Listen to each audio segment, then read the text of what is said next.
मैं सरकार को बाध्य कर दूंगा कि अपना निर्णय वापस ले। जो आदिवासी परिवारों को सरकार ने बंदोबस्ती की जमीन दी है, उन जमीनों पर अवैध कब्जा हुआ है और बड़े पैमाने पर कब्जा हुआ है। सिर्फ आदिवासियों को बर्बाद करने के लिए और जमीन हड़पने के लिए ये आग लगाई है और आज मणिपुर चल रहा है। ये सिर्फ और सिर्फ एक का ही प्रशासन चलाने वाली एक ही पार्टी कर रही है और विपक्ष भी बोलता नहीं है।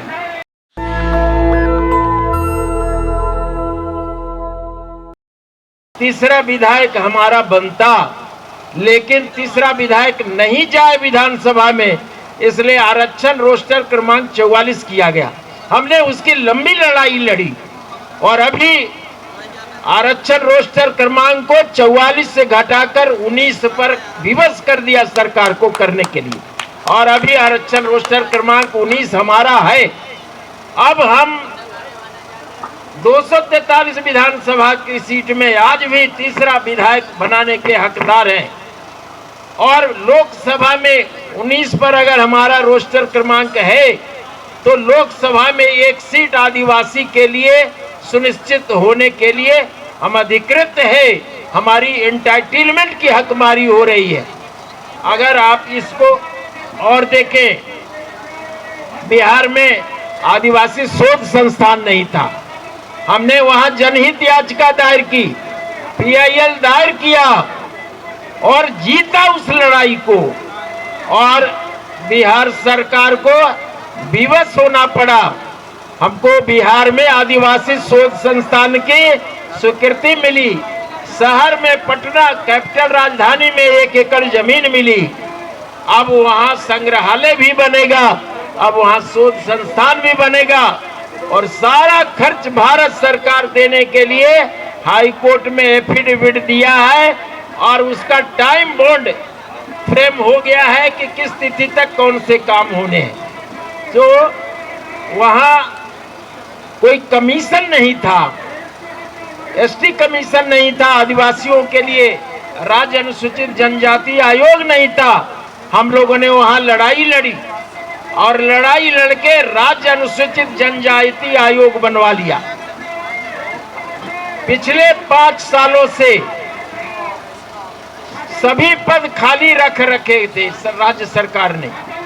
हम लोगों ने फिर जनहित याचिका दायर की और राज्य अनुसूचित जनजाति आयोग में सभी पदों को भरने के लिए राज्य सरकार को विवश किया, और आज चेयरमैन भी है, आज वहां वाइस चेयरमैन भी है, आज उस आयोग में मेंबर भी है। हम आवासीय विद्यालय पहले सिर्फ 15 थे आदिवासियों के लिए, ये लड़ाई लड़ी गई। पहले आदिवासियों के लिए बजट सिर्फ 5 करोड़ का होता था वार्षिक बजट।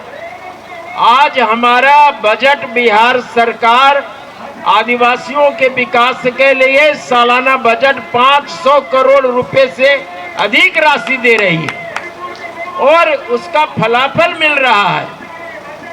हमने एक जनहित याचिका यह भी दायर की कि हमारा जनजातीय उपयोजना का 1298 करोड़ रुपया खर्च नहीं हुआ। हाईकोर्ट ने दबाव बनाया और आज सभी पैसे खर्च हो रहे हैं। अब आवासीय विद्यालय बन रहे हैं। अभी नई स्थिति यह आई है कि 27 आवासीय विद्यालय स्वीकृत हुए हैं, 12 आवासीय विद्यालय के भवन तैयार हो गए हैं, और उन जो भवन अभी तैयार हुए हैं उसमें अभी 1 सप्ताह पहले मैंने वहां सर्वेक्षण जाकर किया है तो देखा है कि वहां पिछड़े वर्ग के लिए और अति पिछड़े वर्ग की लड़कियों की शिक्षा के लिए वहां जो है उद्घाटन हुआ है। ये जनजातीय बालिकाओं के लिए अगर विद्यालय बना है तो उस विद्यालयों में जनजातीय बालिकाएं ही पढ़ेगी। मैं सरकार को बाध्य कर दूंगा कि अपना निर्णय वापस ले और जनजातीय बालिकाओं का ही जो जनजातीय उपयोजना के पैसे से भवन बना है, कैंपस बना है, 720 प्रत्येक आवासीय विद्यालय में 720 बालिकाओं के पढ़ाने की व्यवस्था की गई है। उनके हॉस्टल बन चुके हैं, लड़कों के लिए भी अलग हॉस्टल बने हैं। सो ये प्रक्रिया जारी है और हम समझते हैं, पहले वहाँ भागलपुर में तिलका मांझी जी का वो सीमेंट की मूर्ति थी, प्लास्टर ऑफ पेरिस की, अभी अष्टधातु की मूर्ति बनी है उनकी आदमकद की, और आज उनके प्रतिमा का अनावरण हो रहा है। मुझे खबर किया गया था, लेकिन मैं यहाँ हूँ इसलिए मैं उसमें शामिल नहीं हो रहा। तो हमारे जो स्थिति है, और अभी सामुदायिक भवन बन रहे हैं आदिवासियों के लिए, जो आदिवासी परिवारों को सरकार ने बंदोबस्ती की जमीन दी है, उन जमीनों पर अवैध कब्जा हुआ है और बड़े पैमाने पर कब्जा हुआ है। हमने इसके लिए किशनगंज जिले में अध्ययन किया, उसकी रिपोर्ट बनाई और उसमें यह साबित हुआ, भारत सरकार ने हाई कोर्ट में एफिडेविट शपथ दिया कि हजारों आदिवासियों की जमीन वो बेदखली में चली गई है, और फिर वो दिया कि उन्होंने छुड़ा दिया है। अभी जजमेंट उनका आ गया है, किशनगंज जिले का हाई कोर्ट ने जजमेंट दिया है। 5 साल लड़ाई हमने लड़ी, हाई कोर्ट ने जजमेंट दिया कि जो भी आदिवासियों की जमीन बेदखली में गई है, उन सभी जमीनों को सरकार वापस दिलाए, बेदखली से मुक्त करे और आदिवासियों को दखल कब्जा दे। अब उस जजमेंट का कमीशन के सहायता से हम लोग इम्प्लीमेंट करा रहे हैं। कल भी राष्ट्रीय जनजाति आयोग में मैंने श्री अनंत नायक जी से मिला था और उनसे भी कार्यक्रम लिया है कि बिहार में 3 दिनों का कार्यक्रम वो देंगे। किशनगंज जिले में जाएंगे, पश्चिम चंपारण में जाएंगे और सिवान जिले में जाएंगे। सो हम लोग अब वो रहती जमीन जो आदिवासियों की बेदखली में जा रही है और जो बंदोबस्ती की जमीन सरकार द्वारा दी गई जमीन क्या जो बेदखली हुई है, उसका पूरे राज्य में अभियान चला रहे। और रोहतास जिले में वनाधिकार कानून लागू नहीं हुआ था, वहाँ भी संघर्ष हुआ है, वहाँ भी जन चेतना जगी है। अभी 42 लोगों को वहाँ वनाधिकार का पट्टा मिला है। कैमूर में अभी हम लोगों ने एक बैठक अभी 3 दिन पहले ही की है, इसी 8 तारीख को, और इस 8 तारीख को बैठक में डीएफओ के साथ, जिला के प्रशासनिक पदाधिकारियों के साथ ये तय हुआ है कि कैमूर जिला में वनाधिकार का पट्टा मिलेगा। सो हम लोग इन चीजों को गंभीरता से ले रहे हैं। आदिवासी मुद्दे पर जो भी सरकार अगर कुछ गलत कर रही है, सरकार के निगाह में अगर नहीं आया है, तो हम लोग उनको निगाह में लाते हैं, मुख्यमंत्री तक बात पहुंचाते हैं और अपनी बात मनवाने के लिए दबाव बनाते हैं। अभी हम लोग एक अभियान चला रहे हैं कि जो भी सीलिंग का जमीन था बिहार में, उसको गजट में प्रकाशित हुआ था, सो उसका कंप्यूटराइजेशन किया जाएगा। ये हम लोग दबाव बना रहे हैं, कंप्यूटराइजेशन करो, ताकि जो जमीन आपने बंदोबस्ती में दी है वो सभी जमीन आदिवासियों के दखल कब्जे में वापस आ जाए। तो ये इस पर बात चल रही है सरकार के साथ, हम लोग दबाव बना रहे हैं और ये अपने हकों को लेने के लिए ये काम करेंगे।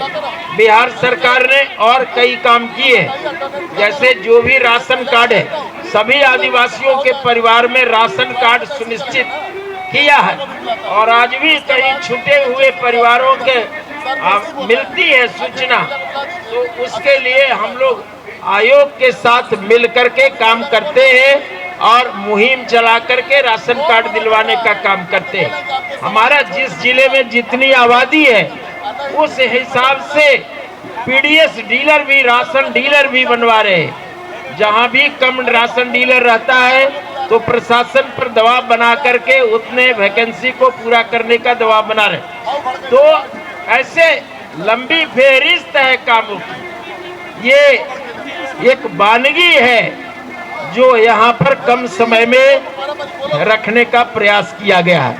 शासन ने मणिपुर की जो बात के लिए जहां मुद्दा बनाया कि फर्जी एसटी सर्टिफिकेट, वो मणिपुर के अंदर जो हाईकोर्ट और राज्य सरकार जो मेधावी है उनको एसटी दर्जा देने की बात रखी थी, वो एसटी नहीं है, वहां से बात छिड़ी।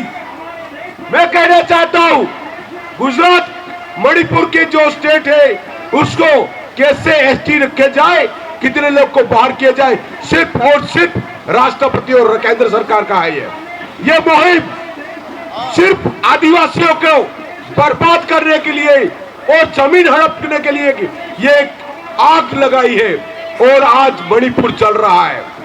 मेरे भाइयों, हम गुजरात के इस मामले बहुत गंभीर है कि जो मणिपुर की जो हालत है, जो मणिपुर की जमीन के लिए, जो यहाँ प्रॉपर्टी के लिए, आदिवासी के प्रॉपर्टी के लिए जो वहां नंगा नाच किया जा रहा है, कहीं पूरे भारत के आदिवासियों को ऐसा ना हो जाए, इसलिए हम लोग सभी आदिवासी एक हो जाए और ये मामले में ध्यान से रखें। जैसे गुजरात के अंदर फर्जी सर्टिफिकेट वाले, जैसे आदिवासियों जो मूल आदिवासी है उन लोगों को भी और नए आदिवासी फर्जी एसटी सर्टिफिकेट वाले वहां बनाए गए हैं। पूरे गुजरात के अंदर अभी पूरा आधा से ज्यादा भी जो एसटी थे, इतने ही एसटी फर्जी एसटी वाले गुजरात के बन गए। वो गुजरात की सरकार जैसे मणिपुर में कर रही है, ऐसा ही गुजरात की सरकार भी ये एसटी सर्टिफिकेट के लिए जो नहीं आदिवासी, गैर आदिवासी है, उन लोगों को सर्टिफिकेट दे रही है, मतलब कि आदिवासी बना रही है। मैं ये कहना चाहता हूं सरकार को और आदिवासियों को, मैं कहना चाहता हूं इस जो षड्यंत्र चल रहा है ये न कब मणिपुर में नहीं, गुजरात में भी चल रहा है, बहुत पैमाने पर चल रहा है। जो राष्ट्रपति या केंद्र सरकार को जो निर्णय करना होता है वो गुजरात सरकार या राज्य सरकार नहीं कर सकती है, वो तो भी ये गुजरात की सरकार या राज्य सरकार ये कर रही है, ये ठीक नहीं है। ये सिर्फ और सिर्फ एक का ही प्रशासन चलाने वाली एक ही पार्टी कर रही है और विपक्ष भी बोलता नहीं है। मैं ये कहना चाहता हूं कि हमारी जनसंख्या, हमारे आदिवासी लोग पूरा हो जाएंगे। नेशनल दस्तक की आपसे गुजारिश है कि अगर इसको बचाना चाहते हैं तो नेशनल दस्तक को सब्सक्राइब करने के लिए रेड कलर के सब्सक्राइब बटन को दबाएं, फिर बेल आइकन की घंटी दबाएं। नेशनल दस्तक को बचाने के लिए बहुत जरूरी है कि हर खबर को शेयर करें, लाइक करें, कमेंट जरूर करें।